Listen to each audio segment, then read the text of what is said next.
జిల్లా పత్తికొండ నియోజకవర్గంలో పలు ప్రాంతాల్లో గత నెలలో కురిసిన భారీ వర్షాలకు పంటలు పూర్తిగా నష్టపోయినవి.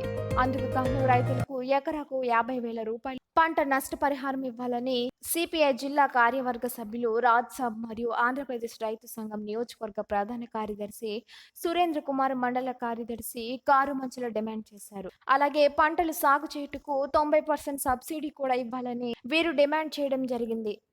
పంటలని అధిక వర్షాలు కుళ్ళిపోయి నారిపోయి రైతులతో దివాలు చూస్తూ ఉంటే ఏ ప్రజాప్రతినిధి అయినా ఏ అధికారైనా పంట పొలాలకు పోయినారా, అక్కడ పోయి పరిచయం చేశారా?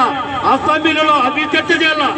పంటలు పండితే రోజు మళ్ళీ కుళ్ళిపోతే వర్షాలు వచ్చాయి, వాళ్ళకి ఏ రకంగా నష్టపరిహారం ఇవ్వాలా, ఏ రకంగా ఇన్సూరెన్స్ ఇవ్వాలా, వాళ్ళు తీసుకున్న అప్పులు ఏ రకంగా మాఫీ చేయాలా, ఇది చర్చ చేయాలి అసెంబ్లీలో.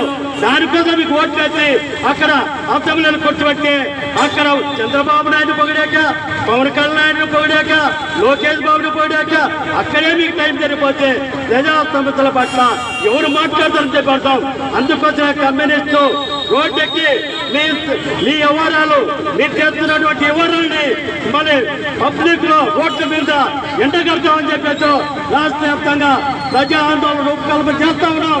ఈ ప్రభుత్వం చేస్తున్నటువంటి దౌర్భాగ్య పనుల్ని ఎప్పటికప్పుడు ప్రజలు ఎవరుస్తాం మేము అడుగుతా రోజు వాళ్ళ రైతుల్ని ప్రజల్ని నేను పార్టీలకు ఖచ్చితంగా జెండాలు వేరుగావచ్చు, అజెండాలో రైతు సమస్యల కోసం హార్టికల్చరల్ అవసరం ఉంది.